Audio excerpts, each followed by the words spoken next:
when there's the existence of substance abuse. I think there's a stereotype that substance abuse is a younger person's problem, and I'm wondering if you could comment on that as it relates to older victims of abuse and what challenges that might present. Well, it's challenging both as the victim and who is dependent on substances, and also the perpetrator. It doesn't cause the violence, but it definitely exacerbates it. When the victim is addicted to substances, it makes her ability to perhaps escape an abusive relationship more difficult, especially if there are mobility issues to begin with, and then you put substance abuse on top of that.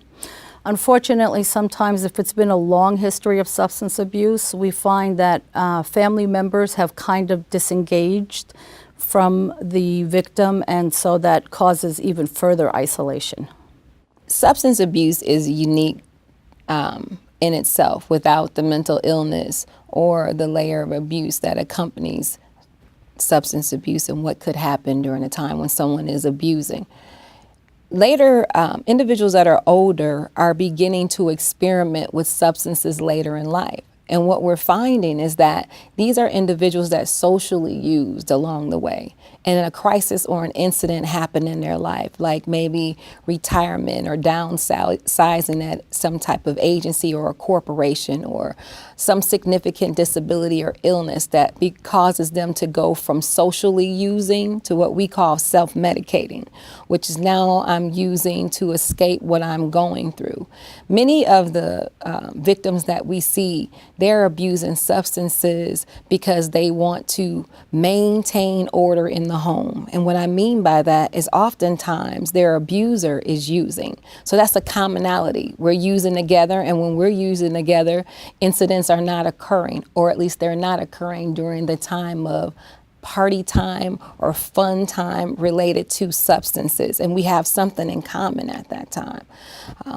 The issue becomes when the self-medication takes over their ability to continue to escape, right? Because now we have an issue where law enforcement may be involved, and now the only thing they can see is that this is an alcohol or a drug abuse situation, and not that this is an incident of occurring or reoccurring abuse. And so that heightens the situation, of course, when people are abusing substances and they already have anxiety or mania, and they're using cocaine or some type of issue that heightens that, or they're already depressed and they're using alcohol, they become more depressed. So it adds so many different layers that most often we're unaware of, and the sense of beginning to get the real story when someone is addicted to substances also causes individuals and advocates that provide services with an inability to understand what the needs really are that are surrounding the individual that's hurting, because the substances are the things that are in the forefront of the issue.